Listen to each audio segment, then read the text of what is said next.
कथुआल political classes में आपका एक बार फिर से स्वागत है। आज हम शुरू करने वाले हैं इंडियन पॉलिटी को बिल्कुल कंप्लीट एक एक स्टेप में। यानी कि मैं आपको ये बात बता देता हूँ, ये बना क्यों रहे हैं। ये दो चीज़ों के लिए बहुत इंपॉर्टेंट रहेगा। एक तो ये आपका बिल्कुल क्विक रिवीजन रहेगा। क्विक रिवीजन किन किन चीज़ों के लिए? पहला चीज़ तो आपका यूजीसी नेट, उसमें बहुत ज़्यादा क्वेश्चन यहाँ से आएंगे। अगर आप इसको पूरी सीरीज़ को देख लेंगे, ज़्यादा टाइम नहीं लगेगा। हमारे पास आज 25 तारीख है, तो 25 अगस्त को आज ये पहली वीडियो है, 26 को सेकंड, थर्ड, फोर्थ, लगभग 4 वीडियो में हम इसे कंप्लीट करने की पूरी कोशिश करेंगे। ठीक है।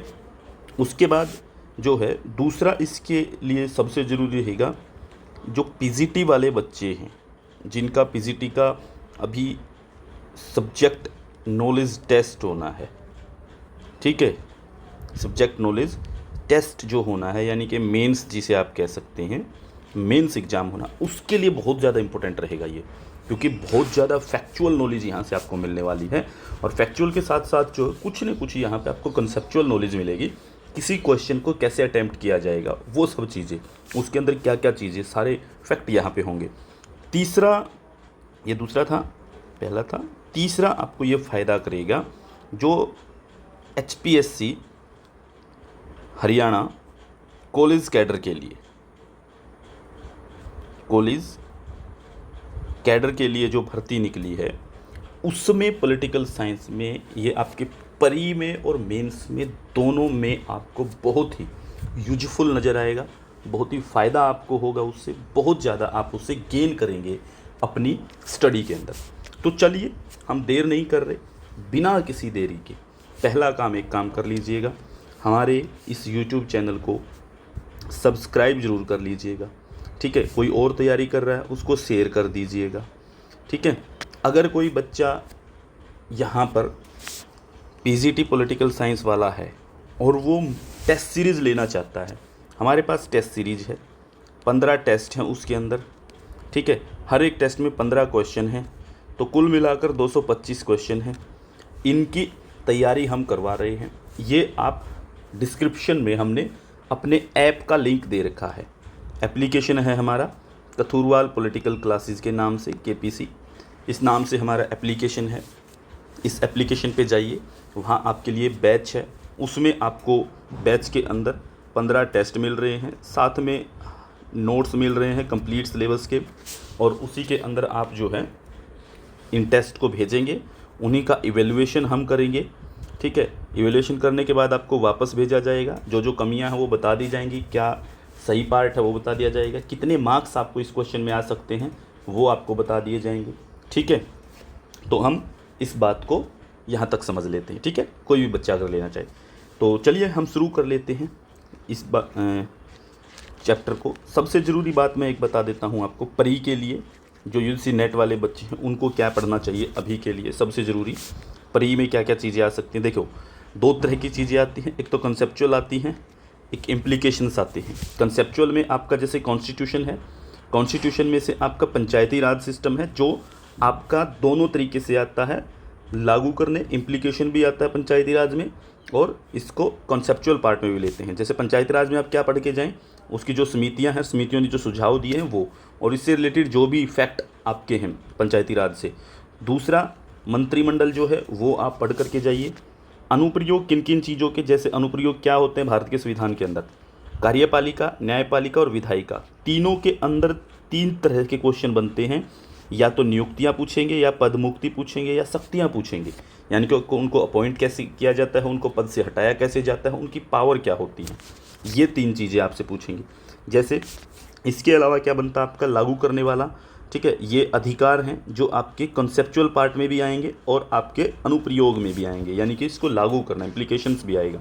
ठीक है, जैसे इसकी दोनों चीज़ें, इसके तथ्य भी आपको याद करने हैं, आपके तथ्य भी होने चाहिए, आपका कंसेप्ट भी क्लियर होना चाहिए, क्या क्या चीज़ें आ सकती।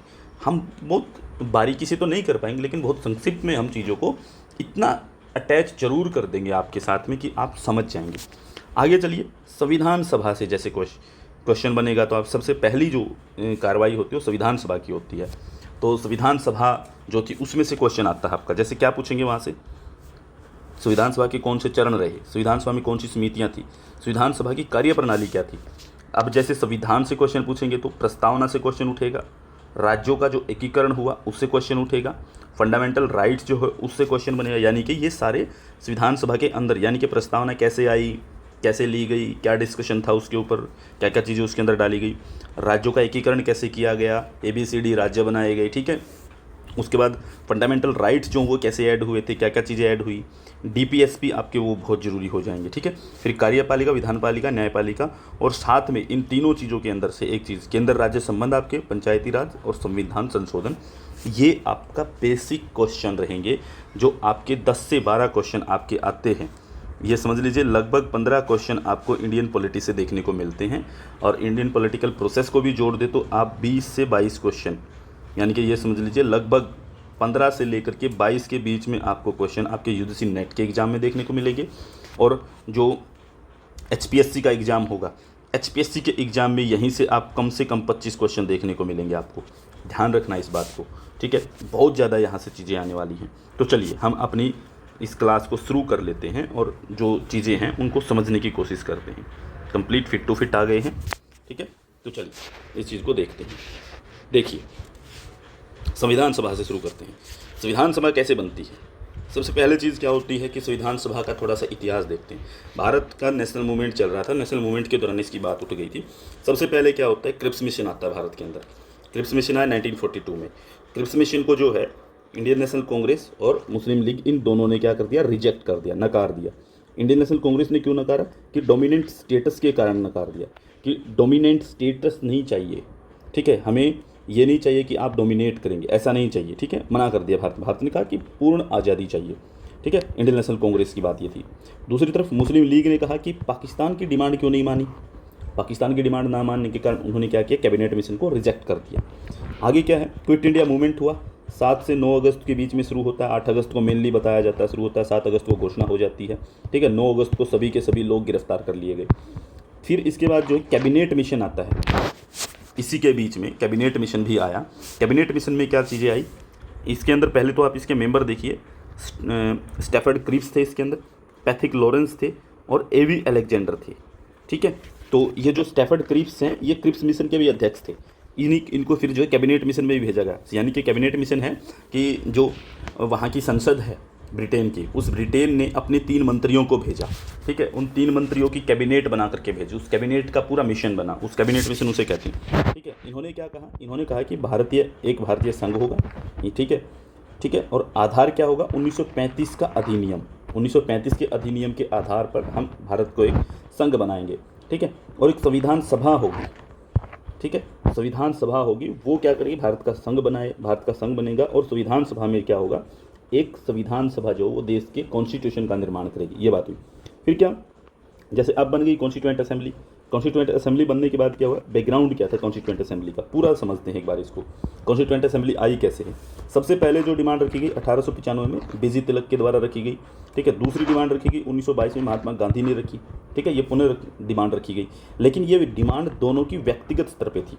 गांधी मांग रहे हैं और तिलक मांग रहे हैं, ये कोई सामूहिक स्तर पे डिमांड नहीं थी कि किसी ऑर्गेनाइजेशन की डिमांड है।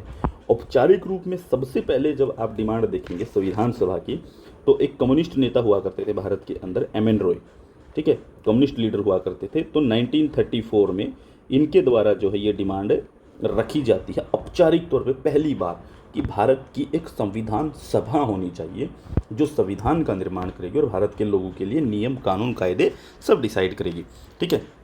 1935 में इंडियन नेशनल कांग्रेस ने इसे आधिकारिक तौर पे स्वीकार कर लिया, यानी कि 1934 में इन्होंने बोला। फिर क्या किया, इंडियन नेशनल कांग्रेस ने आधिकारिक तौर पे स्वीकार कर लिया और मान लिया कि हाँ एक संविधान सभा होनी चाहिए, हम संविधान सभा बनाएंगे, उसी से कॉन्स्टिट्यूशन का निर्माण होगा, ठीक है।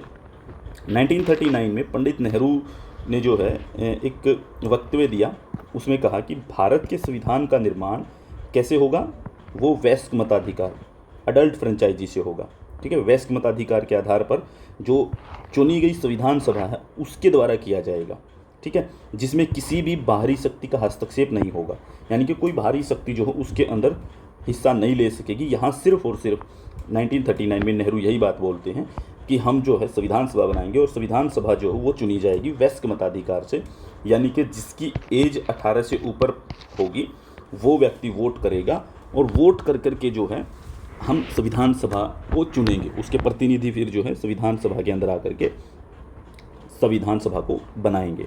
ठीक है। 1940 में अगस्त प्रस्ताव आता है, लिन-लिथगो प्रस्ताव भी बोलते हैं, लिन-लिथगो। ठीक है, लिन-लिथगो प्रस्ताव भी से कहा जाता है, अगस्त प्रस्ताव भी से कहा जाता है। ठीक है, इसमें भी संविधान सभा के बारे में जिक्र किया गया। फिर सेकेंड वर्ल्ड वॉर हुआ। सेकेंड वर्ल्ड वॉर में भारत छोड़ो आंदोलन चल रहा है। यूएसए ने क्या किया, ब्रिटेन जो वो लगभग हार रहा था अपने तरीके से, लेकिन यूएसए ने क्या किया, इस समय परमाणु बम का प्रयोग किया। ठीक है, और कई आंतरिक कारणों ने जो है, ब्रिटेन के कई आंतरिक कारणों ने क्रिप्स मिशन और कैबिनेट मिशन जो है इसकी पृष्ठभूमि तैयार की। पहली चीज़ तो ये थी, आंतरिक कारणों में सबसे बड़ी बात ये थी कि ब्रिटेन जो है वो हारता हुआ नज़र आ रहा था, और हारते हारते जो है वो ये देख रहा था कि क्यों, मतलब कि अब कमज़ोर हो गए हैं। ठीक है, तो हमें छोड़ देना चाहिए उन देशों को, वहाँ पे कैसे काम करेंगे हम।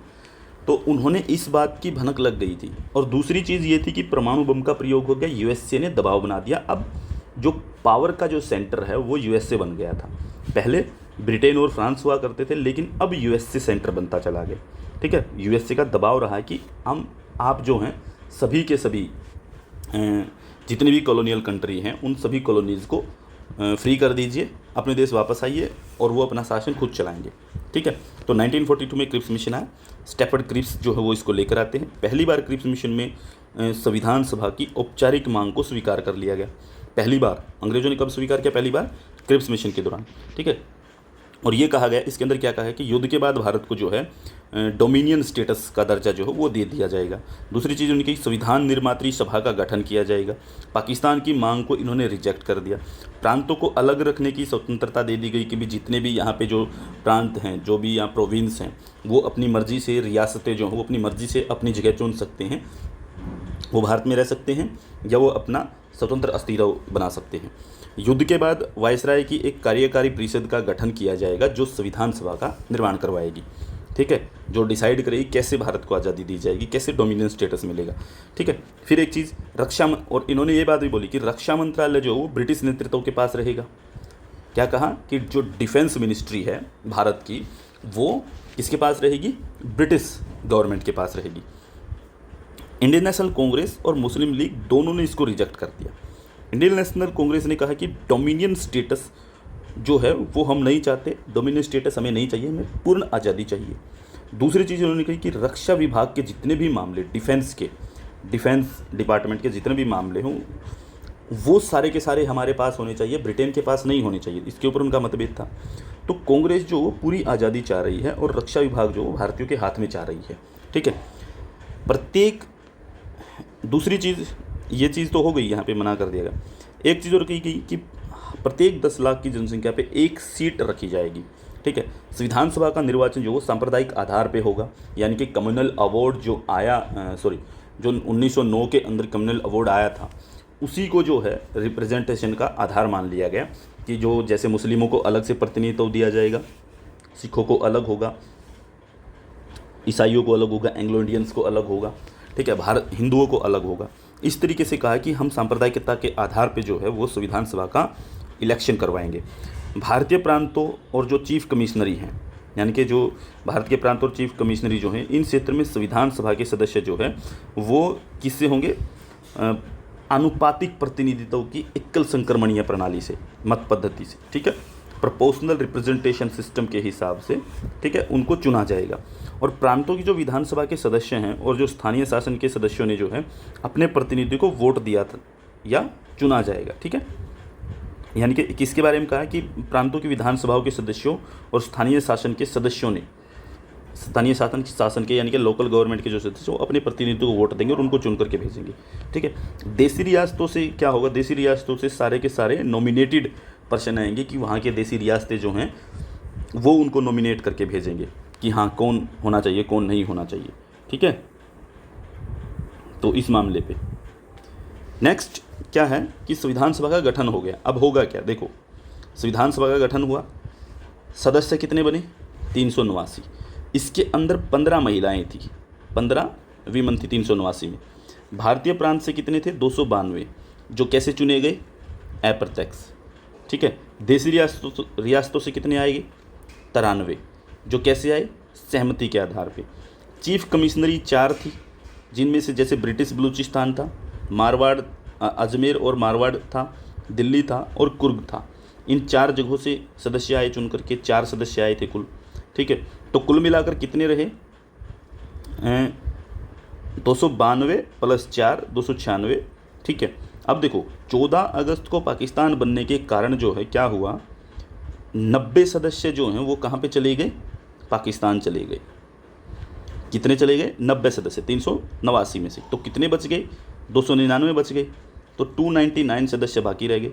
अभी क्या हुआ, 284 ने क्या है, अब देखो 299 बच गए, 299 प्लस 4 296 पे इलेक्शन होता है। इसमें क्या हुआ, कांग्रेस ने क्या किया, देखो आपको ये बात समझनी है कि कुल मिलाकर के भारतीय प्रांत से 292 आए थे, ठीक है। 4 चीफ कमिश्नरी से थे, इलेक्शन इन्हीं पे होना था, ठीक है। क्योंकि देसी रियासतों को अपने 93 सदस्य कैसे भेजने थे?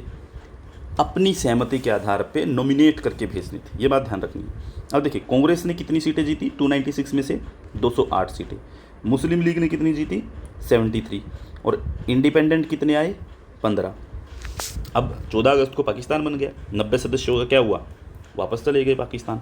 और 389 में से 90 घटे, 299 बच गए, ठीक है। 284 लोगों ने अंत में जब संविधान सभा काम करके उठती है तो 24 जनवरी 1950 को 284 लोगों ने जो है संविधान सभा पे हस्ताक्षर किए थे। और जो ये लोग बच गए थे 299, इसमें मात्र 8 वीमेन थी, क्योंकि 7 महिलाएं जो हैं वो पाकिस्तान वाले हिस्से में चली गई थी, ठीक है। जो 90 सीटें गई उनमें 7 महिलाएं भी चली गई थी। अब देखिए संविधान सभा की कार्यप्रणाली देखिए, जस्ट एक सेकंड के लिए रुकिए, ठीक। तो संविधान सभा की कार्यप्रणाली, संविधान सभा काम कैसे कर रही थी? देखो संविधान सभा काम करती है बैठकें, अधिवेशन और वाचन, यानी कि चर्चा परिचर्चा जिसे आप कहते हैं। कुल 3 वाचन होते हैं, अधिवेशन कुल मिलाकर 11 होते हैं, ठीक है। अंतिम जो बैठक होती है जो 14 नवंबर 26 नवंबर की जो लास्ट बैठक होती है उसको भी ये कभी कभी अधिवेशन में गिन लेते हैं, लेकिन वो नहीं गिनी जाती, 11 ही अधिवेशन होते हैं। बैठकें 3 बैठकें होती हैं इसकी कुल मिलाकर के। जैसे पहली बैठक कब होती है? पहली बैठक होती है 9 दिसंबर 1946 को। इसमें कौन थे? डॉक्टर सच्चिदानंद सिन्हा जो है उनको अस्थायी अध्यक्ष बनाया गया था। मुस्लिम लीग ने इसके अंदर मना कर दिया शामिल होने से।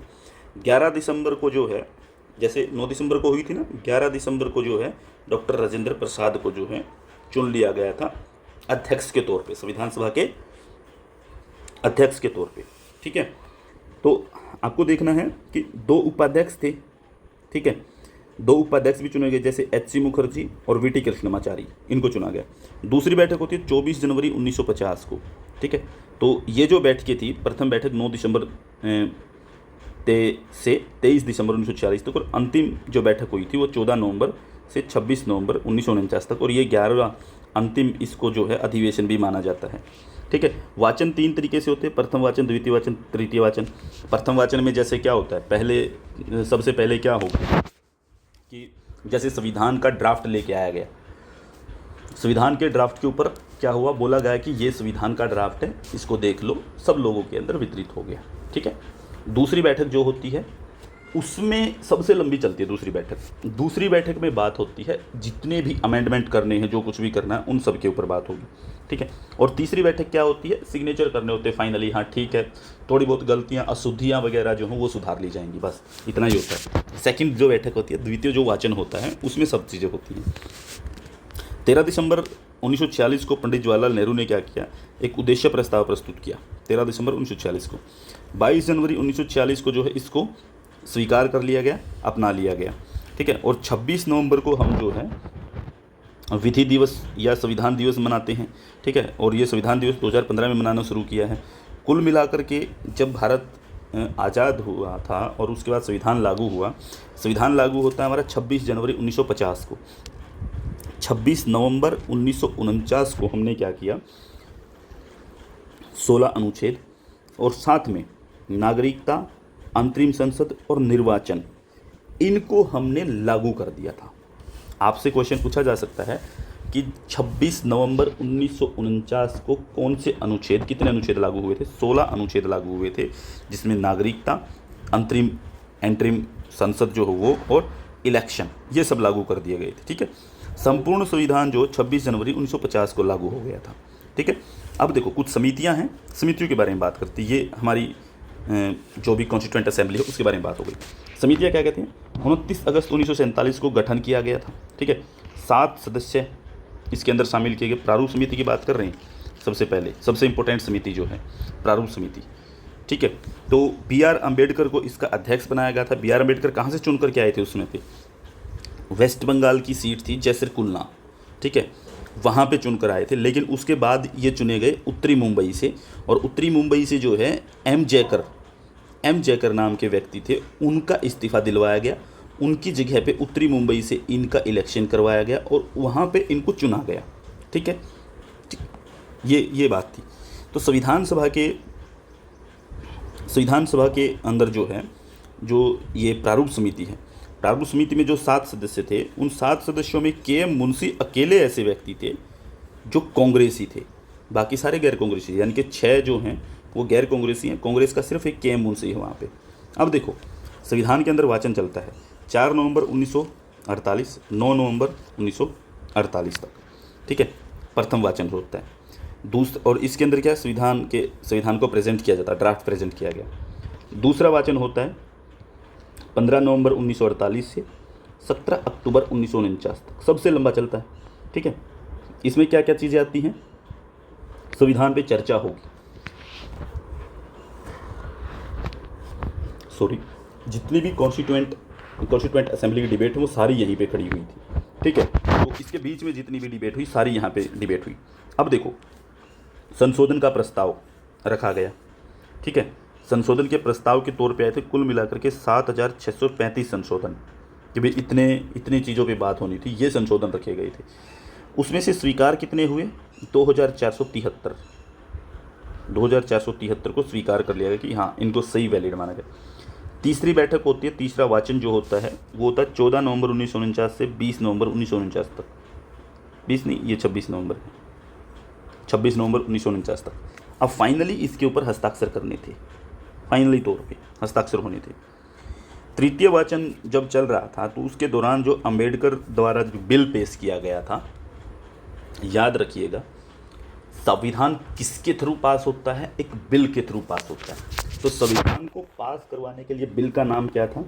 The constitution as settled by the assembly be passed. ठीक है, क्या नाम रखा गया? अंबेडकर के द्वारा क्या बिल था? The constitution as settled by the assembly be passed. ये प्रस्ताव पारित कर दिया गया और 26 नवंबर 1949 को इसको फाइनली पारित करना था। ठीक है, हो गया पारित। एक बात आपको याद रखनी है, डॉक्टर B.R. अम्बेडकर को आधुनिक भारत का मनु कहा जाता है। ठीक है, ये आपको कोटेशन याद रखना है। कुछ और भी समितियां थी, जैसे हम समितियों को एक एक व्यक्ति के हिसाब से देख लेते हैं, किस व्यक्ति के पास कौन सी समिति है। जैसे राजेंद्र प्रसाद हैं, इनके पास कौन सी समिति है? संचालन समिति है, नियम समिति है, राष्ट्रीय झंडा पर एक तदर्थ समिति हुआ करती थी जो अस्थायी समिति थी।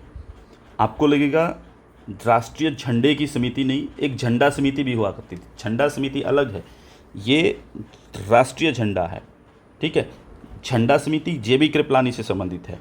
ठीक है, तो राष्ट्रीय झंडे पर जो तदर्थ समिति है वो अस्थायी समिति है। ठीक है, इसमें और कौन लोग थे? मौलाना आज़ाद थे, सरोजिनी नायडू थी, B.R. अम्बेडकर थे और के.एम. मुंशी इसमें शामिल थे। ठीक है, जवाहरलाल नेहरू, किन किन समितियों की कौन सी समितियाँ जवाहरलाल नेहरू के अंडर आती हैं? संघ संविधान समिति, संघ शक्ति समिति, राज्यों से समझौता समिति, ये सारी जवाहरलाल नेहरू के, ठीक है, जवाहरलाल नेहरू के पास थी। इसके बाद वल्लभ भाई पटेल, इनके पास कौन सी समितियाँ थी?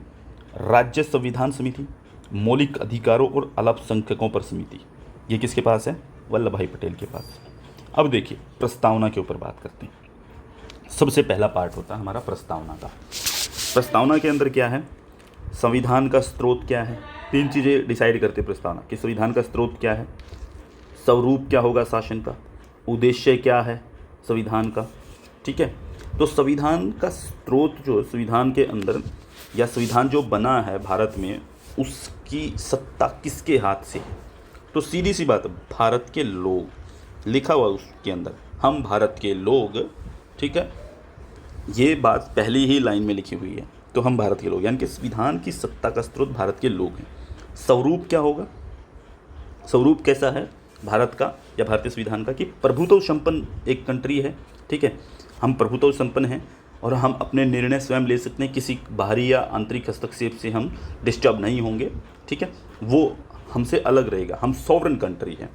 दूसरी बात, हम समाजवादी होंगे, हम पंथ निरपेक्ष होंगे, ठीक है, और हम जो है एक और शब्द था एकता और अखंडता, जो उद्देश्य में आता है, ये 42वें संविधान संशोधन 1976 के द्वारा जोड़े गए थे, ठीक है। साथ में कहा लोकतांत्रिक गणराज्य होगा, लोकतांत्रिक होगा और गणराज्य होगा, ठीक है। उद्देश्य क्या था? उद्देश्य था कि हम न्याय स्थापित करेंगे। न्याय स्थापित करना, सामाजिक, आर्थिक और राजनीतिक न्याय को स्थापित करेंगे। लोगों को स्वतंत्रता देंगे। कैसी स्वतंत्रता? हम देंगे विश्वास की, ठीक है, अभिव्यक्ति की, धर्म की, ठीक है, और उपासना की। ये स्वतंत्रताएं हम देंगे, ठीक है। तो ये सारी स्वतंत्रताएं हमारे संविधान के अंदर दी गई हैं। फिर एक और चीज़, क्या उद्देश्य था? प्रतिष्ठा और अवसर की समता हम देंगे, ठीक है। व्यक्ति की गरिमा जो है उसका ध्यान रखा जाएगा, उसको पूर्ण किया जाएगा। ये उद्देश्य थे हमारे संविधान के, या हमारी, हम ये कह सकते हैं, कॉन्स्टिट्यूएंट असेंबली में जो प्रस्ताव रखा गया उसके अंदर। अब आगे बात करते हैं, कुछ तथ्य हैं। पहली चीज़, इसके ऊपर डिबेट चलती है कि ये परिवर्तनीय है या नहीं है। देखो, ये परिवर्तनीय नहीं है, यानी कि इसको परिवर्तनीय नहीं माना गया है, ठीक है। पहली चीज़ तो ये थी। दूसरी चीज़ थी, जब ये बनी तब थी, परिवर्तनीय नहीं है। फिर दूसरा इसके अंदर तथ्य है कि संविधान का भाग है, संविधान का भाग है। ये किसने कहा? केशवानंद भारती केस आया था 1973 का, ठीक है। तो इसमें यह कहा गया कि प्रस्तावना संविधान का अंग है। अब एक और बात कि इसके अंदर संशोधन हो सकता है या नहीं हो सकता, तो संशोधन हो सकता है, संशोधनीय है। 42वें संविधान संशोधन के द्वारा इसमें एक बार संशोधन हो चुका है, तो इसका मतलब ये संशोधनीय भी है, ठीक है। वाद कौन कौन से इससे जुड़े हुए हैं? जो प्रस्तावना से संबंधित कोई भी केस जो हैं, जो मामले जुड़े हैं, वो हैं जैसे बेरुवाड़ी मामला 1960 का, गोलकनाथ मामला 1967 का। इन दोनों के अंदर ये डिसाइड कर दिया था कोर्ट ने कि प्रस्तावना जो भारत के संविधान का अंग नहीं है। लेकिन इसके बाद केशवानंदन भारती मामला आता है 1973 में। इसमें कहा गया कि हाँ, अंग है, भारत के संविधान का अंग है, और सरकार जो है मूलभूत ढांचे में परिवर्तन नहीं कर सकती। मूलभूत ढांचे का सिद्धांत यहाँ से आता है। फिर SR बोम्बई केस 1994 का, इसमें पंथ निरपेक्षता को मूलभूत ढांचा माना गया, ठीक है। तो इसलिए जो है पंथ निरपेक्षता कहाँ पे है? प्रस्तावना के अंदर, ये भी प्रस्तावना से जुड़ा हुआ है। इसके बाद आता है मिनर्वा मिल्स केस, इससे पहले ही आ लेता है 1980 में, ठीक है, और एक LIC केस 1995 का। इन दोनों के अंदर क्या है? ये दोनों कहते हैं कि प्रस्तावना भारतीय संविधान का भाग है। ये बात आपको याद रखनी है। इसके बारे में कुछ कथन हैं, वो भी नोट कर लीजिए। जैसे KM मुंशी ने क्या कहा है कि प्रस्तावना भारत की राजनीतिक जन्मपत्री है। राजनीतिक जन्मपत्री किसने कहा है? KM मुंशी ने। न्यायमूर्ति गजेंद्र गढ़कर हैं, इन्होंने क्या कहा? प्रस्तावना संविधान निर्माताओं के मस्तिष्क को समझने की कुंजी है। क्या कहा है? प्रस्तावना संविधान निर्माताओं के मस्तिष्क को समझने की कुंजी है। इसके बाद ठाकुरदास भार्गव हैं, इन्होंने कहा कि प्रस्तावना संविधान की आत्मा है। ये किसने कहा है? ठाकुरदास भार्गव ने। जबकि संविधान की आत्मा आर्टिकल 32 को किसने कहा है? BR अम्बेडकर ने। ये भी याद रखना है। अब आ जाते हैं हम मूल अधिकारों पर, जो हमारा मुख्य पार्ट एक और है। मूल अधिकारों में क्या बात आती है? पहली चीज़ तो ये नोट करनी है कि भाग 3 में दिए गए हैं, आर्टिकल 12 से 35 तक दिए गए हैं। मूल संविधान में जो है वो 7 थे। अब एक संपत्ति का जो अधिकार हुआ करता था आर्टिकल 31 के द्वारा, आर्टिकल 31 हुआ करता था जिसमें संपत्ति का अधिकार था, उसको हटा करके अब क्या कर दिया गया? कानूनी अधिकार बना दिया गया है। और आर्टिकल 300A इसके अंदर इसको भाग 12 के अंदर 12 या 13, इसको एक बार चेक कर लेना, मैं थोड़ा सा कन्फ्यूज हूँ इस मामले में, शायद 13 होना चाहिए। भाग 13 के अंदर इसको डाल दिया गया था, ठीक है। तो 44वां संविधान संशोधन हुआ था, ठीक है, उसके द्वारा इसको डाला गया था। समझ गए? तो आपसे पूछे कहीं पर भी मूल संविधान में कितने मौलिक अधिकार थे, तो 7 बताने हैं। आपसे पूछे कि संपत्ति के अधिकार को किस संविधान संशोधन के द्वारा निकाल दिया गया था? 44वें संविधान संशोधन द्वारा, ठीक है। इसके बाद आप आइए, अब समझते हैं इसके आर्टिकल को। देखो आर्टिकल 12 क्या कहता है, राज्य की परिभाषा दी गई है आर्टिकल 12 में। और एक और आर्टिकल है हमारे संविधान का आर्टिकल 36, जिसमें राज्य की परिभाषा दी गई है। दो आर्टिकल में दी गई, आर्टिकल 12 राज्य की परिभाषा। इसमें क्या किया गया, राज्य की परिभाषा, राज्य क्या होगा, स्टेट किसको मानेंगे हम। सबसे पहले भारत सरकार और संसद, भारत सरकार और संसद में जैसे राष्ट्रपति होता है, ठीक है, बाकी भारत सरकार के सभी कर्मचारी वो क्या होंगे, स्टेट समझे जाएंगे। राज्य सरकार और विधानमंडल, विधानमंडल में जैसे राज्यपाल होता है, विधानसभा होती है, विधान परिषद होती है, और राज्य सरकार में बाकी राज्य सरकार के सारे कर्मचारी इसके अंदर गिने जाएंगे। इसके बाद सभी स्थानीय जो प्राधिकारी होते हैं, अथॉरिटी होती हैं जो स्थानीय, जैसे नगर, जिला, ग्राम, ठीक है, इसके जो प्रतिनिधि होते हैं, यानी कि आपका सरपंच है, मेयर है, या आपका पार्षद हैं, वो सब क्या होंगे, स्टेट माने जाएंगे। अन्य में कौन माना जाएगा, जैसे सरकार की सत्ता का कोई भी व्यक्ति प्रयोग करता है, यानी कि सरकार की सत्ता को कौन प्रयोग करता है, वो सारे भी स्टेट माने जाएंगे, ठीक है, जो भी व्यक्ति आता हो इसमें चाहिए। यदि कोई विधि, अब एक और बात, यदि कोई विधि मौलिक अधिकारों से असंगत है तो उसे शून्य समझा जाना चाहिए, यानी कि ये न्यायिक पुनरावलोकन के योग्य है। ये हमारा एक और क्वेश्चन बनता है, ठीक है, ये बात कही गई है इसी के अंदर। आर्टिकल 13 क्या कहता है, आर्टिकल 13 कहता है कि आर्टिकल 13(4), इसके अंदर एक अनुच्छेद है आर्टिकल 13(4), 13 और 368 का जो संबंध है, संशोधन 368 में संशोधन है संविधान में, तो यानी कि आर्टिकल 13 और आर्टिकल 368 का जो संबंध है वो बताया गया है आर्टिकल 13(4) में। एक बात ध्यान रखनी है, ये पहले मूल संविधान में नहीं था आर्टिकल 13(4), 24वां संविधान संशोधन होता है 1971 में। उस संशोधन के द्वारा जो है केशवानंदन भारती केस के निर्णय को पलटने के लिए ये संशोधन लाया गया था, ठीक है, तो इसको लेकर के आए थे। नहीं, केशवानंदन भारती नहीं था, केशवानंदन भारती, सॉरी, इसके लिए नहीं था, केशवानंदन भारती का तो 1973 है, गलत हो गया, चलिए ठीक है। इसको 24वें संविधान संशोधन के द्वारा लाया जाता है कि आर्टिकल 13 और 368, क्योंकि उस समय पे इंदिरा गांधी थी और बहुत सारे रिफॉर्म कर रही थी, ठीक है, तो गोलकनाथ केस हो चुका था उसमें, ठीक है, तो इसको चाहिए था कि अब और कुछ समाधान करने की चीज़ों को लेकर, ठीक है। भारत में अधिकारों को जब आप डिवाइड करते हैं तो आप इनको कुल मिलाकर 4 अधिकारों में डिवाइड कर सकते हैं, ठीक है, जैसे मौलिक अधिकार, संवैधानिक अधिकार, विधिक या कानूनी अधिकार और मानवाधिकार। देखो, जो भी चीज़ें संविधान द्वारा संरक्षित हैं, जो भी संविधान द्वारा संरक्षित हैं, यानी कि जिनको प्रोटेक्ट किया गया है, वो क्या होंगे, फंडामेंटल राइट्स, यानी कि 12 से लेकर के 35 तक। दूसरा, संवैधानिक अधिकार कौन से होंगे, यानी कि जो संविधान में हैं परंतु भाग 3 में नहीं है। याद रखिए, भाग 3 में क्या है, फंडामेंटल राइट्स, जो भाग 3 में नहीं है लेकिन संविधान के अंदर है, उनको क्या कहेंगे हम, संवैधानिक अधिकार। जैसे संपत्ति का अधिकार 300A, 44वां संविधान संशोधन याद है 1978। अंतर्राज्य वाणिज्य, यानी कि राज्यों के बीच में व्यापार का अधिकार 301, आर्टिकल 301, यानी कि अंतर्राज्य वाणिज्य और व्यापार का अधिकार 301। वोट का अधिकार आपका आर्टिकल 326 में है। आप इसको कई जगह पे आपको ये कानूनी अधिकार दिखेगा, कई जगह आपको इसको संवैधानिक अधिकार दिखेगा। अगर आप यूपीएससी में इसको ट्राई कर रहे हैं तो इसको संवैधानिक अधिकार मानिए।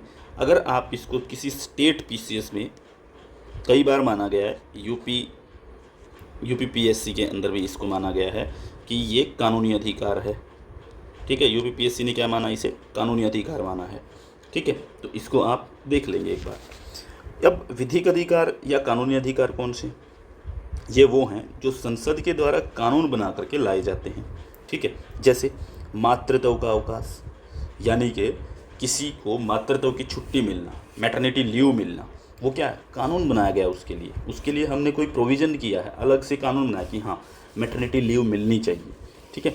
स्वास्थ्य का अधिकार, भाई हमें पता है ना, राइट टू हेल्थ हमें मिला हुआ है।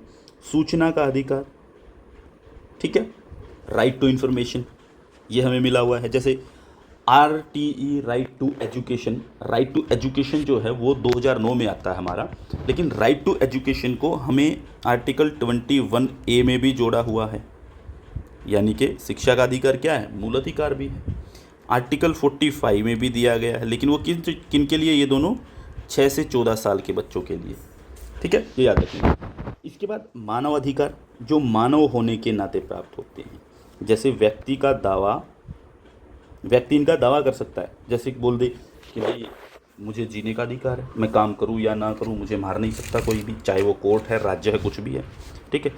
राज्य मानने के लिए बाध्य नहीं है, ये भी बात ध्यान रखना, यानी कि मानवाधिकारों को कभी भी हटाया जा सकता है आपकी तरह, यानी कि व्यक्ति इनका दावा कर सकता है, ठीक है, लेकिन राज्य मानने के लिए इनको बाध्य नहीं है।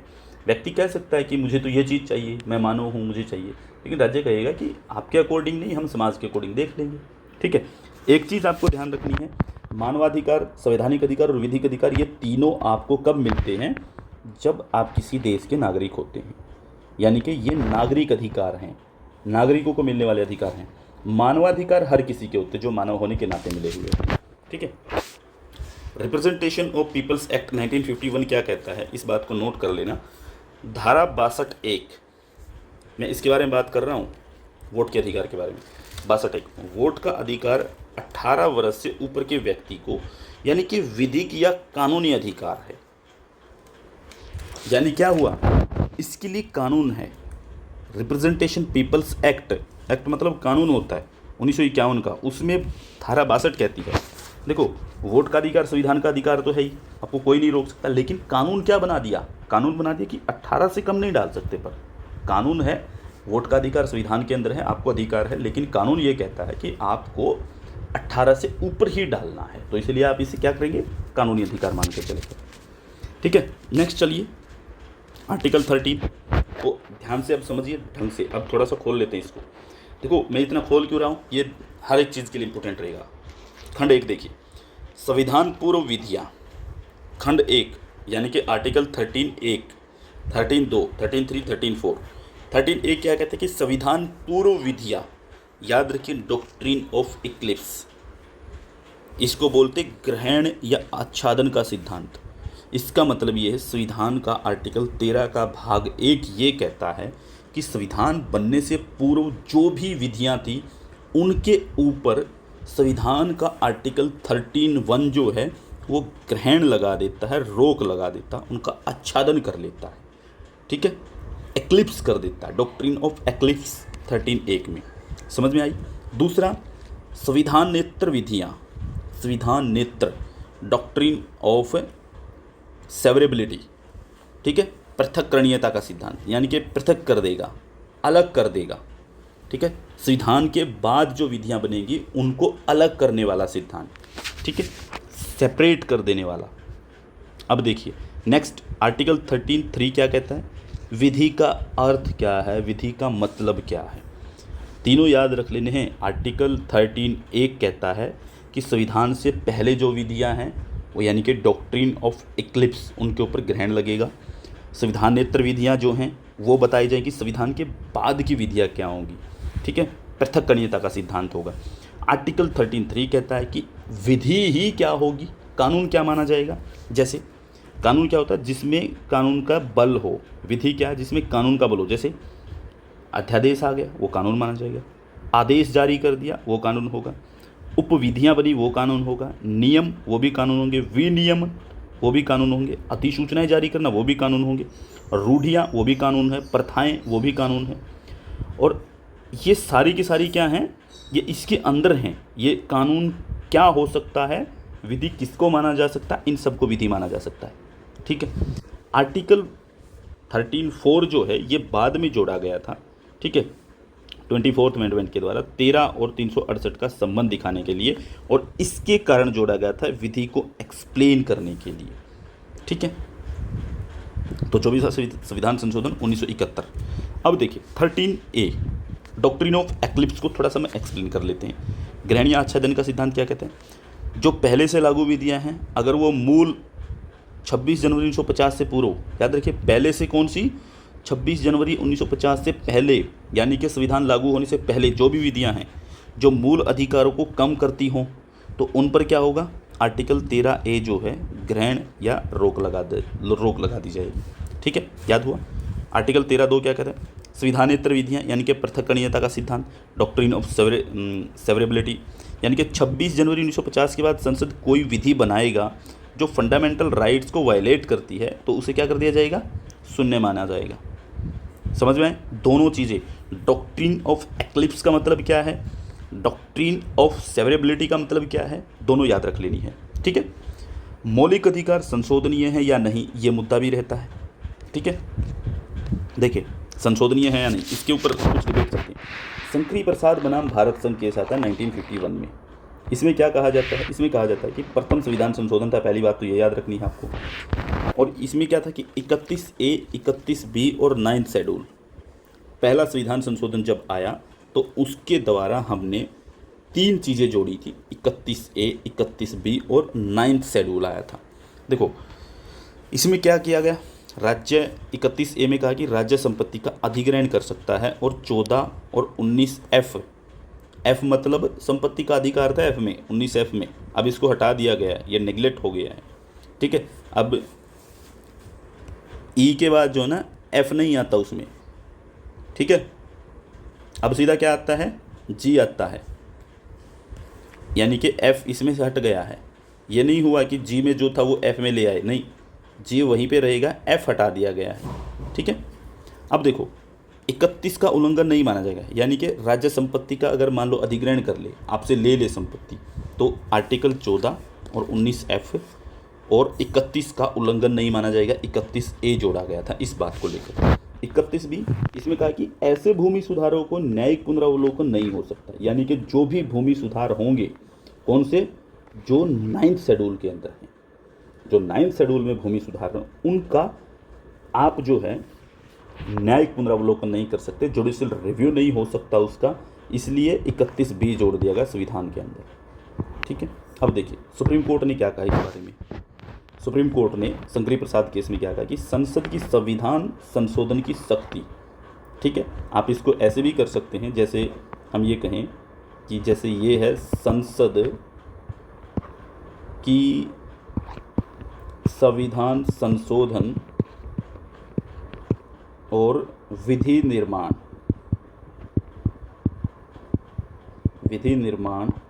की शक्ति जो है वो दोनों की दोनों आपस में पृथक हैं, अलग अलग हैं। ठीक है, संविधान संशोधन शक्ति क्या है, 13(2) की परिभाषा में नहीं आता।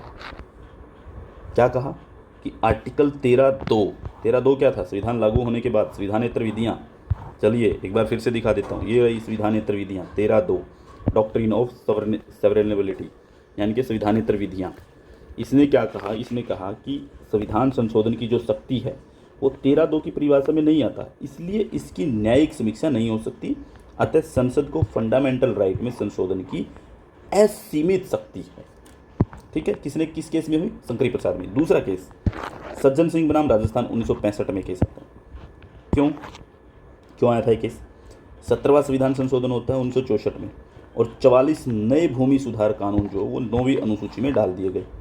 ठीक है, सुप्रीम कोर्ट का निर्णय आया शंकरी प्रसाद मामले वाला ही, कि शंकरी प्रसाद में क्या कहा गया कि संसद की संविधान संशोधन और विधि निर्माण की शक्ति पृथक हैं। ठीक है, और विधि निर्माण संविधान संशोधन की जो शक्ति वो आर्टिकल 13(2) में नहीं आती, और फंडामेंटल राइट्स में संशोधन की असीमित शक्ति है, ये कहा गया था। ठीक है, यही बात जो है सज्जन सिंह मामले में रिपीट कर दी गई। अब न्यायिक समीक्षा होती क्या है, इसके ऊपर बड़ा मसला चल रहा है। न्यायिक समीक्षा की परिभाषा आप देंगे तो क्या कहेंगे, क्या होता है कि न्यायपालिका की यह वो शक्ति है जिसके द्वारा विधायिका के किसी भी कानून या कार्यपालिका के किसी आदेश पर ये काम कर सकती है, उसके ऊपर एक्शन ले सकती है। ठीक है, यदि वो असंवैधानिक हुए, अनकॉन्स्टिट्यूशनल हुए, तो उनको क्या करेगी, रिजेक्ट कर देगी। और ये शक्ति हमने ली कहाँ से, पहली बार कहाँ से आती है, अमेरिका के अंदर आते हैं, मारबरी बनाम मेडिसन मामला आता है 1803 में।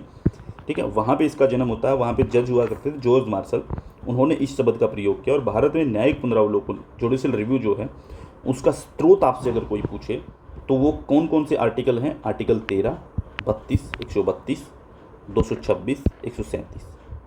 ठीक है, ये आर्टिकल है आपके लिए, ध्यान रखना। ठीक है, इन आर्टिकल्स को याद रखना कि न्यायिक पुनरावलोकन इन आर्टिकल के तहत होता है। ठीक है, तो SR बोमई केस आता है, एक और केस है इसी से संबंधित। इसमें न्यायिक पुनरावलोकन को जो है वो मूल ढांचा घोषित कर दिया गया। जुडिशियल रिव्यू को SR बोमई केस ने क्या किया कि ये मूलभूत ढांचा है। और याद कीजिए 1973 का केशवानंदन भारती मामला, मूलभूत ढांचे का सिद्धांत दिया गया था और ये कहा गया था कि सरकार जो है वो मूलभूत ढांचे में परिवर्तन नहीं कर सकती। तो इसीलिए इस SR बोमई केस ने जो है इस मूलभूत ढांचे के सिद्धांत के अंदर जब उसने न्यायिक पुनरावलोकन शामिल किया तो न्यायालय की जो शक्ति है वो असीमित तरीके से बढ़ी। तो भारत में न्यायिक पुनरावलोकन का आधार जो है वो विधि के द्वारा स्थापित प्रक्रिया है। भाई आप जो है विधि के द्वारा जो प्रक्रिया बनाई गई है, ठीक है, उसके आधार पे न्यायिक पुनरावलोकन होगा। ठीक है, न्यायिक पुनरावलोकन के प्रकार देखिए, प्राथमिक, द्वितीयक और तृतीयक। देखो प्राथमिक में क्या आएगा? विधायिका के जो कार्य हैं उनका न्यायिक पुनरावलोकन करना। द्वितीयक में कार्यपालिका के कार्यों की समीक्षा करना। तीसरे में न्यायपालिका जो है वो अपने स्वयं के निर्णयों की समीक्षा कर सकती हैं, आर्टिकल 137 सुप्रीम कोर्ट। ठीक है, याद रखिएगा। गोलकनाथ बनाम पंजाब राज्य केस आता 1967 में। इसमें क्या हुआ था?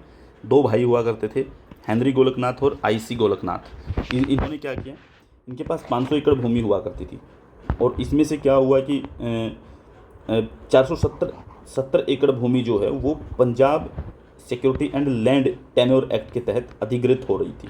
कि भाई क्या किया गया कि भाई इनकी 500 एकड़ भूमि से इनको मात्र 30 एकड़ भूमि छोड़ दी गई कि ये रख लीजिए, बाकी को हम अधिग्रहित कर रहे हैं, उसका मुआवजा मिल जाएगा। ठीक है, 470 एकड़ का Punjab security and land tenure act के तहत अधिग्रहण हो रहा था। तो यहाँ पे सुप्रीम कोर्ट ने अपना निर्णय बदल दिया। क्या कहा? निर्णय क्या दिया कि संसद की वही फिर से कि संसद की संविधान संशोधन और विधि निर्माण की शक्ति जो है, सज्जन सिंह मामला जो आया था राजस्थान वाला वो 1965 में आया था, ये 67 में आ गया। गोलकनाथ केस में ये जो दोनों हैं, विधि निर्माण की शक्ति और संसद की संशोधन की शक्ति, ये एक ही है। और आर्टिकल 245 से 248 तक जब इनको पढ़ते हैं तो संघ सूची की जो प्रविष्टि संख्या 97 है, जब इसको पढ़ते हैं यानी कि 245 से 248 तक संघ सूची दी गई है, संघ सूची की प्रविष्टि संख्या 97 जो है, इनको जब एक साथ पढ़ेंगे हम, ठीक है, तो दोनों शक्तियाँ उभर कर सामने आती हैं। ठीक है, ये डिसीजन आया। ठीक है, तो यहाँ पे जो है भविष्य लक्ष्य अध्यारोपण का सिद्धांत भी निकल करके आता है। ये भी याद रखें, भविष्य लक्ष्य अध्यारोपण का सिद्धांत भी आया। तो न्यायालय का निर्णय जो है वो भविष्य लक्ष्य होगा, वो पूर्व में लागू नहीं होगा, भविष्य में लागू होगा, आज से पहले नहीं, आज के बाद। यानी कि सज्जन सिंह मामले पे लागू नहीं होगा।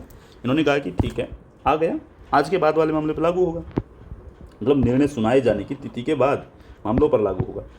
सुनाए जाने के पहले के मामले जो वो प्रभावित नहीं हो सकते।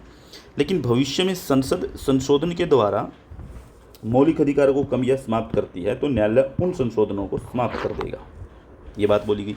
ठीक है, अब देखो 3 संशोधन हुए थे, आपको याद हो तो 24 1971 में, 25 ये भी 1971 में, 29 1972 में धड़ाधड़ संशोधन हो रहे थे एक समय पे। 13(4) जोड़ा गया, संशोधन विधियों पर 13(1) और 13(2) के प्रभाव लागू नहीं होंगे। ठीक है, इस क्या कर दिया गया, 13(4) जोड़ दिया गया। अब देखो न्यायिक पुनरावलोकन की बात हो गई थी कि फंडामेंटल राइट्स में न्याय पुनरावलोकन किया जा सकता है। ठीक है, उनको समाप्त किया जा सकता है गोलकनाथ केस के बाद।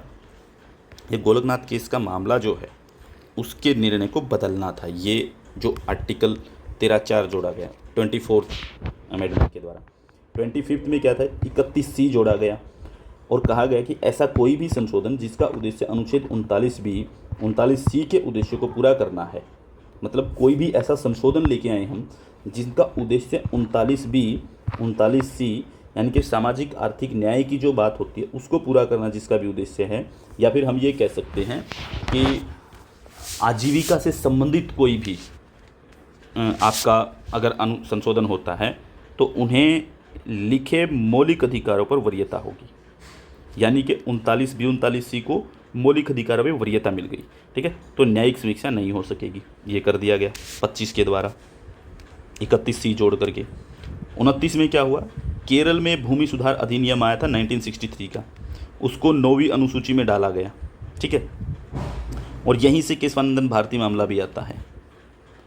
ठीक है, यानी कि केरल में भूमि सुधार अधिनियम 1963 को जो है वो सरकार ने उठा करके क्या किया, 29th अमेंडमेंट के द्वारा उसको 9th शेड्यूल में डाल दिया, और इसी मामले को लेकर के जो है अब वापस आते हैं।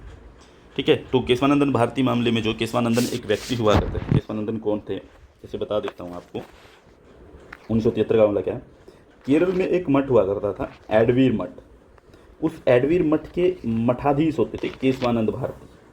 ठीक है, मठ का अधिग्रहण हो रहा था, मठ को अधिग्रहित कर रहे थे, क्योंकि जो भूमि सुधार हैं उनको किस में डाल दिया गया, 9th शेड्यूल में डाल दिया गया केरल वालों को। ठीक है, इसमें एडवोकेट थे नानकी पालकी वाला। ठीक है, नानी पालकी वाला। 13 जजों की बेंच बैठी और निर्णय आया 7-6 से।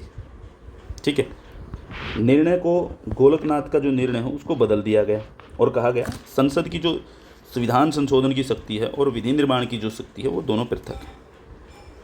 इस मामले ने कहा कि दोनों अलग अलग हैं, फिर से पलट दिया। वही सज्जन सिंह वाला मामला और शंकरी प्रसाद वाले मामले वाला जो बात थी वो सेम टू सेम वापस आ गई कि दोनों पृथक हैं, दोनों अलग अलग हैं। एक और बात बोली कि संविधान संशोधन की शक्ति अत्यंत व्यापक है, बहुत ज़्यादा ब्रॉड है, परंतु उसे संविधान के मूल ढांचे के सिद्धांत से सीमित किया जा सकता है। भाई मूल ढांचा एक्सप्लेन कर दिया गया अब यहाँ पे। मूल ढांचा क्या होगा, मूल ढांचे को संसद ना परिवर्तित कर सकती, ना विरूपित कर सकती, ना संशोधित कर सकती, ये भी बोल दिया कोर्ट ने। मूल ढांचा क्या होगा, इस पे पूछा कि मूल ढांचा क्या होना चाहिए, उन्होंने कहा कि ये अभी नहीं बताएंगे, समय समय पर बताएंगे, जब समय आएगा तब बता देंगे मूल ढांचा है या नहीं। ठीक है, कोई केस आएगा तो बता देंगे। सुप्रीम कोर्ट ने कहा कि हम लोकतांत्रिक समाजवाद को लागू करने के लिए मौलिक स्वतंत्रताओं को नहीं ख़त्म कर सकते। ठीक है, आप डेमोक्रेटिक सोशलिज्म लागू करना चाहते हैं, ठीक बात है, लेकिन आप फंडामेंटल जो लिबर्टीज हैं, फ्रीडम है, उनको ख़त्म नहीं कर सकते। मूल ढांचे की व्याख्या का उद्देश्य ही मौलिक स्वतंत्रताओं की रक्षा करना है। ठीक है, ये रखा गया। इसमें क्या कहा कि मूल ढांचे में हम कुछ चीज़ें बता भी देते हैं आपको क्या क्या होंगी, जैसे हमारी संसदीय प्रणाली है वो मूल ढांचा है, परिसंघात्मक चरित्र जो है वो मूल ढांचा है, व्यक्ति की गरिमा और प्रतिष्ठा वो मूल ढांचा है। ठीक है, तो पंथ निरपेक्षता ये मूल ढांचा है, न्यायिक स्वतंत्रता मूल ढांचा है, संविधान की सर्वोच्चता मूल ढांचा है, भारत का गणराज्य ये मूल ढांचा है। ठीक है, लोकतांत्रिक स्वरूप ये मूल ढांचा है, स्वतंत्रता, समानता, बंधुता, विधि का शासन, न्यायिक समीक्षा, फंडामेंटल राइट, फंडामेंटल राइट और DPSP में संतुलन, ये सब क्या हैं, ये मूल ढांचे के अंदर आते हैं। ठीक है, तो ये सब चीज़ें रखी गई। अब देखो एक चीज़ यहाँ इन्होंने रखी कि सिद्धांत क्या आया, मूल ढांचे का सिद्धांत दिया। आपको पता है सिद्धांत में क्या फ़र्क होता है, एक होता है डॉक्ट्रिन, एक होता है थ्योरी, एक होता है प्रिंसिपल। इन तीनों में क्या फ़र्क होता है, तीनों का मतलब सिद्धांत ही है। थ्योरी कहोगे तो सिद्धांत को, प्रिंसिपल कहो सिद्धांत को, डॉक्ट्रिन कहोगे वो भी सिद्धांत है। अब देखो डॉक्ट्रिन का मतलब होता है कोई संस्था हो, कोई व्यक्ति हो, उसके द्वारा दिया गया, यानी कि सिर्फ एक व्यक्ति या एक संस्था तक सीमित। थ्योरी क्या होती है, थ्योरी होती है जो समाजशास्त्रीय लोग हैं, समाजशास्त्री जो होते हैं, उन्होंने स्टडी कर कर के कोई नई चीज़ डेवलप की, वो थ्योरी होगी। ठीक है, प्रिंसिपल क्या होते हैं, प्रिंसिपल नियम कानून होते हैं, कोई प्रिंसिपल बनाया कि ये नियम है। ठीक है, इस तरीके से तीनों के बीच में ये डिफरेंस है। केशवानंदन भारती मामले के बाद ये स्पष्ट हुआ कि फंडामेंटल राइट संशोधनीय है, इसमें संशोधन हमेशा विशेष बहुमत से किया जाएगा। यदि मौलिक अधिकारों में कोई मूल ढांचा पाया जाता है तो संशोधन नहीं होगा। अनुप्रयोग कैसे लाया जाएगा इसको, ठीक है, जैसे अनुप्रयोग के तौर पे देखेंगे तो कैसे, इंदिरा गांधी बनाम राजनारायण मामला आया था हाई कोर्ट में, इलाहाबाद हाई कोर्ट का मामला ही। इसमें कहा इलाहाबाद हाई कोर्ट ने कहा कि न्यायिक पुनरावलोकन की शक्ति जो विधि का शासन तथा स्वतंत्र और निष्पक्ष चुनाव को संविधान का आवश्यक ढांचा बताते हुए इंदिरा गांधी का चुनाव रद्द कर दिया। ठीक है, यानी कि न्यायिक पुनरावलोकन की शक्ति और विधि का शासन और स्वतंत्रता और निष्पक्ष चुनाव, इनको संविधान का आधारभूत ढांचा घोषित करते हुए इंदिरा गांधी का चुनाव रद्द कर दिया। ठीक है, और 6 वर्ष के लिए उसको अयोग्य घोषित कर दिया गया। ठीक है, इसी निर्णय को पलटने के लिए इंदिरा गांधी के द्वारा 39वां संविधान संशोधन लाया गया था। और 39वां संविधान संशोधन क्या होता है, देखिए 39वें संविधान संशोधन में इसने कहा कि प्रधानमंत्री और अन्य संवैधानिक पद जो हैं उनको न्यायिक समीक्षा के दायरे से बाहर कर दिया गया, कि जो भी प्रधानमंत्री है और अन्य संवैधानिक जो पद हैं वो सारे न्यायिक समीक्षा से बाहर रहेंगे। 42वां संविधान संशोधन कर देती हैं फिर ये 1976 में, और इसमें क्या क्या 368 के अंदर 4 और 5 इन दोनों को संशोधन कर दिया गया भाग को। ठीक है, ऐसा कोई भी संशोधन, क्या लिखा, ऐसा कोई भी संशोधन जो DPSP directive principle of states principle इनसे रिलेटेड है उसकी न्यायिक समीक्षा नहीं होगी। 368 के अंदर 4 और 5 दो प्रोविजन के अंदर संशोधन हुआ। मिनर्वा मिल्स केस 1980 आता है। फिर इसमें क्या किया, 42nd अमेंडमेंट को चुनौती दी गई मिनर्वा मिल्स केस में 1980 में। सुप्रीम कोर्ट ने क्या कहा कि डीपीएसपी और फंडामेंटल राइट्स, डीपीएसपी में कौन से 39A, B, C और D, और फंडामेंटल राइट्स में 14 और 19G, ये आपस में एक दूसरे के पूरक हैं। ये निर्णय दे दिया, ठीक है, मिनर्वा मिल्स केस में।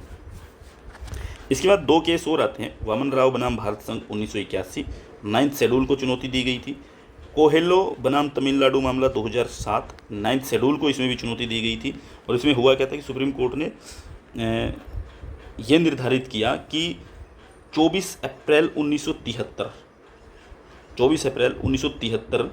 ठीक है, जो विधियां इससे पहले थी, जो विधियां 1973 24 अप्रैल 1973 के पहले की हैं वो 9वीं अनुसूची में जोड़ी गई हुई विधियां हैं।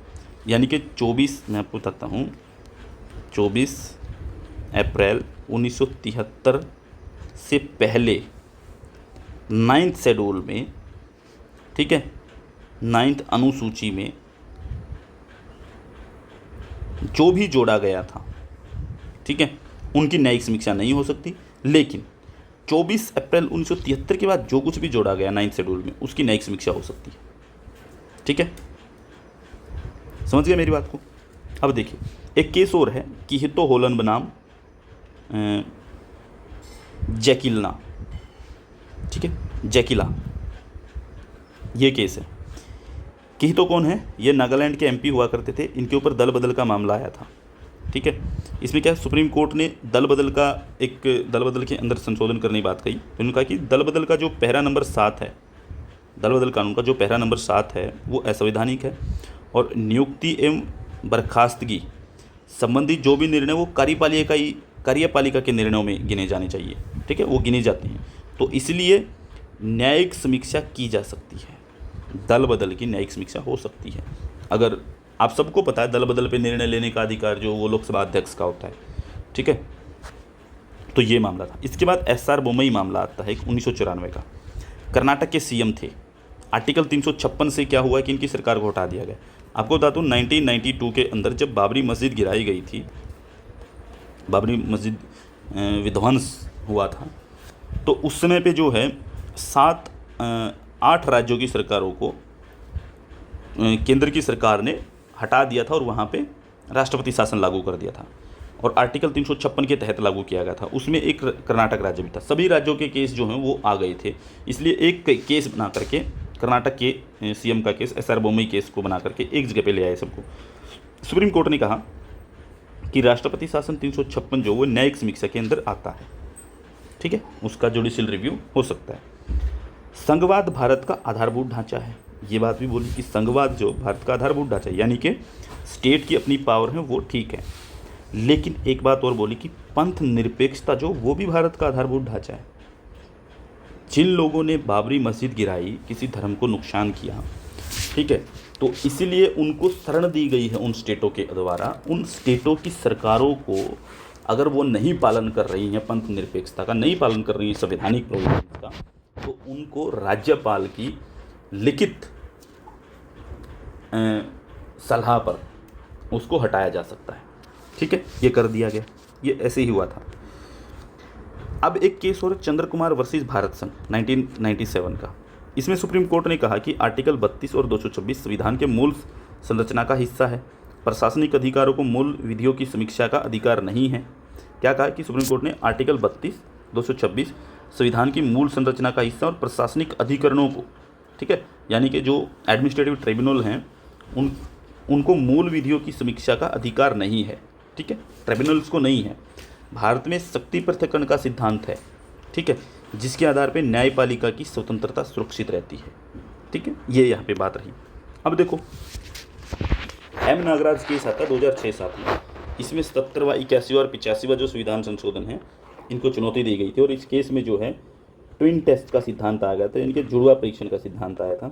ट्विन टेस्ट का मतलब है कि एक तो विद टेस्ट यानी कि सीमा की कसौटी, और एक आइडेंटिटी टेस्ट। इसमें क्या था सीमा की कसौटी में कि क्या किसी संस्था ने अपनी शक्ति का प्रयोग इस तरह किया है कि वो अपनी सीमा से बाहर जा सकती है। आइडेंटिटी टेस्ट में क्या था कि पहचान की कसौटी, यानी कि जिन सिद्धांतों और मौलिक ढांचा विकसित हुआ है यदि उनकी पहचान कर ली जाए, जिन सिद्धांतों पे मौलिक ढांचा विकसित हुआ अगर उनकी पहचान कर ली जाए तो उनमें से किसी का उल्लंघन होता है, ठीक है, तो जांच होगी उसकी फिर, ठीक है। अब एक और चीज़ है, मूल ढांचे के सिद्धांत को ही समझ रहे थे आप लोग। तो दो पड़ोसी राज्य और हैं जिन्होंने मूल ढांचे के सिद्धांत को अपनाया है, दोनों आपके भारत से ही निकले हुए राज्य हैं। पाकिस्तान 1980 में, ठीक है, देवरेस अम्बे versus federal of Pakistan, Lahore high court का केस है। बांग्लादेश में 1989 में अनवर हुसैन चौधरी वर्सेस बांग्लादेश सरकार, इसके खिलाफ ये केस है, ठीक है। तो ये आपका पहली क्लास थी, ठीक है, जिसके अंदर हमने बातचीत की। एक चीज़ और थोड़ी सी देख लें, संविधान संशोधन प्रक्रिया को भी देख ही लेते हैं। प्रथम, द्वितीय और तृतीय, 3 तरीके के संविधान संशोधन होते हैं। प्रथम कैसे होता है, साधारण बहुमत से हो सकता है, ठीक है, जिसमें नए राज्यों निर्माण करना हो, एमपीज़ के वेतन भत्ते, न्यायाधीशों की संख्या ये डिसाइड करनी हो, साधारण बहुमत पहले तरीके का। दूसरी तरीका विशेष बहुमत। विशेष बहुमत में यानी कि उपस्थित का 2/3 और सदन की कुल सदस्य संख्या का आधे से कम या कम ना हो, ठीक है, यानी कि 2/3 उपस्थित का और मतदान करने वालों का, और आधे से कम ना हो टोटल संख्या का सदन की। तृतीय क्या है, इसे विशेष बहुमत प्लस भारत के आधे राज्यों का समर्थन प्राप्त हो, ऐसा बहुमत होता है, ठीक है। इसे इस तरीके की संशोधन प्रक्रिया होती है, जो 3 तरीके की हैं। अभी ये आर्टिकल 13 पूरा हुआ है। कल हम फंडामेंटल राइट्स, डीपीएसपी, मूल कर्तव्य और राष्ट्रपति जो है इनको कंप्लीट करेंगे, ठीक है। आज की क्लास में इतना ही, मिलते हैं नेक्स्ट क्लास में, तब तक के लिए धन्यवाद।